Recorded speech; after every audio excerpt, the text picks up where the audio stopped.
mga kaputi yung makukuha mo kapag malaking kabibi yung bubuksan mo kasi tignan nyo to, sobrang nag-trending sa TikTok. Kaya no, grabe ganito pala yung laman ng mga malalaking kabibi. Meron din silang mga malalaking mga pearl. Kasi dati nung nagbukas ako ng kabibi talagang maliit lang, kaya mga maliliit lang yung pearl yung mga nakuha ko. Pero pag ito daw yung binuksan mo talaga, ito yung mga makukuha mo.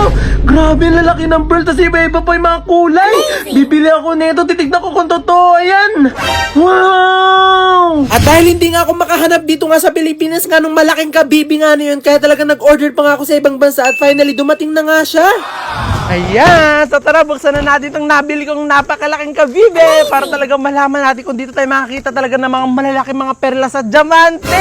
Kasi napanood ko talaga ang lalaki ng mga nakuha niya doon. So buksan na natin to, so let's go. Ibang bansa ko pa to talaga binili kasi wala akong mahanapan ng malaking kabibe dito sa Pilipinas.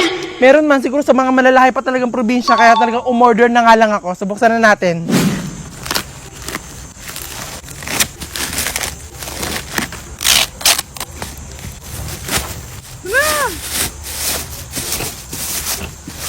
Hala, basang-basa yung packaging. Ayun, hala, bukas na. Hala, bukas na. Ayan, sa ito siya. Ayan. Ayan. May kasama pa siyang ganito. Ano to? Hala, may kasama siyang maliit na kutsilyo pang bukas. Tapos meron pang asin. Tapos ito na yung nabili natin. Malaking kabibe. Nakabalot siya sa tela.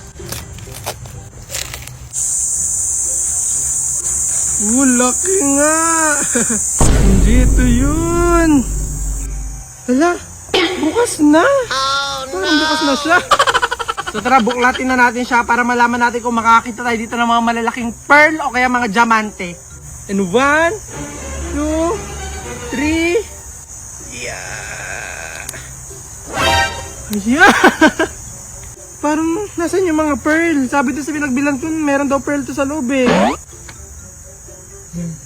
Tara na. Kunin natin tong kasama na kutsilyong maliit.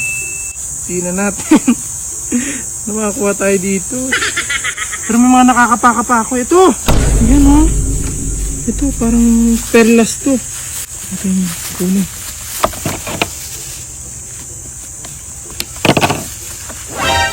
Ayun! Alang ganda! Ayan o.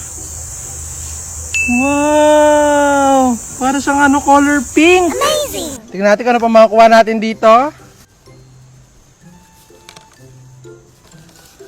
Hala! Mukhang wala ng laman. Isang perlas lang? Ang mahal-mahal ng bili ko dito. Isang perlas lang. Ito. Meron pa.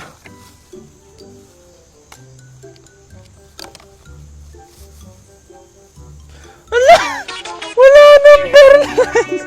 Para sa ganito kalaking kabibe, ito lang ang nakuha natin. Ano ba yan? Dapat bumili na talaga ako ng kwintas na perlas. Mura pa yun. Sa dito, bumili pa ako ng kabibe. Isa lang ang laman na perlas.